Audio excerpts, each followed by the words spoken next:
what's going on, everybody? It's your host of the Morning Beer Podcast, Devereaux Davis. I'm doing a quick video. Pretty much, I gave it some time before I even jumped into this and even spoke about the situation. I want to do a little bit of research and see what were my options or the options for the New York Mets behind the Carlos Carrasco injury.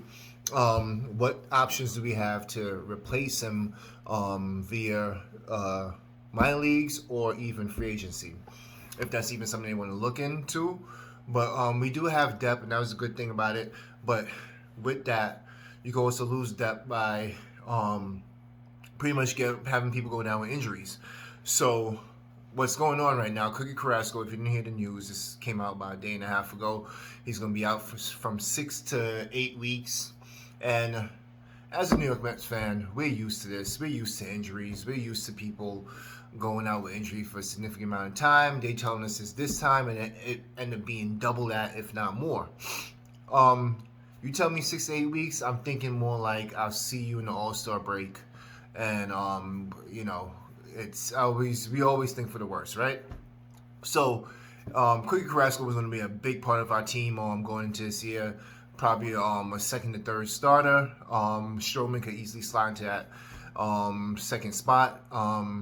He pretty much waiting for him all spring to perform, but he hasn't. He's been having setbacks, certain soreness with the elbow. Then come to find out now, while working out, he ended up tearing that hamstring. And I'm in the fitness industry.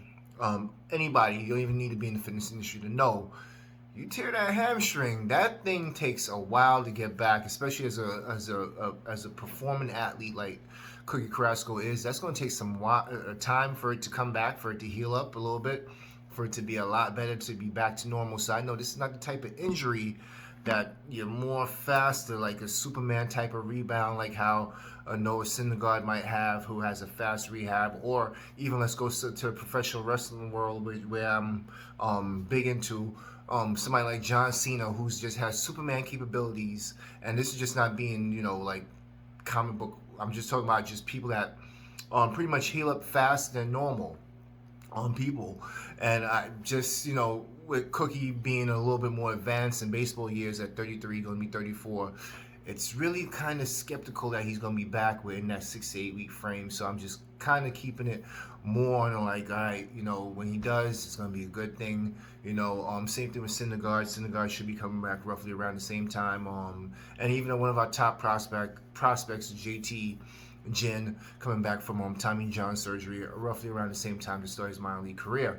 So these are people that we're going to be relying on this season, and we need him to come back. But if Cookie can't come back on time, or if we need some type of surplus or some type of backup for him, or a backup plan B or plan C, these are some options that's out there. So I'm going to give you 3 options as far as starting pitchers, and I'm talking about a few other free agents that's available still, all right? And I didn't research trade possibilities. That's down the line, but I just wanted to mention before I even get into this, I'm just really happy by the way that John Lucchesi, I can never pronounce this guy's name correct, forgive me, the left-hander for San Diego. I'm glad at the way he's pitching. He pitched phenomenal lately, so he's already going to be one of our starting 5, and might slide to number 5, might slide to number 4 now. Yamamoto, Jordan Yamamoto, he's pitching really well too. He's probably going to be our number 5 starter. He was planning to start the season in the minor leagues, but he's going to be up here in the main roster now because of the injury. David Peterson might be my number 3 now, our number 3. And Stroman, of course, is having a great, and then DeGrom is just being the DeGrominator, the best pitcher in the world. So who could we put there for depth? Because now our depth is just totally dwindled. If we look down in the minor leagues, we got Thomas Sapucki, who's a left-hander who I think could be a major league starter, middle rotation starter, backhand at the very worst case scenario.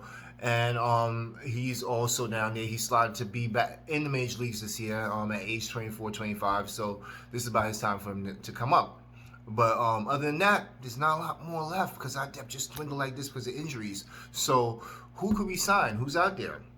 Number one, is a retread from last year. Former Cy Young Award pitcher for the Boston Red Sox, and he pitched for us last year. Rick Porcello, he's still available. Do I want to go that route with his 5.5 ERA? No. All right. Then there's also a former Met killer, Cole Hamels, left-hander, who's about 38 now, left-hander, but he's a crafty left-hander. You probably get him in there, get a few innings out of him. If you get 50 to 75 good innings out of him this year, by all means, sign him. Then there's also Homer Bailey, who I think have probably the most upside out of the three that I just mentioned, but he had a lot of bad seasons and wherever he was at, Oakland, Cincinnati, and coming out of Minnesota. Not sure if he was there in Minnesota when Hefner was there, but he's a former pitcher from Minnesota. He's not signed yet, and he's another option that we could potentially sign. So, would I sign these people? What order would I put them in?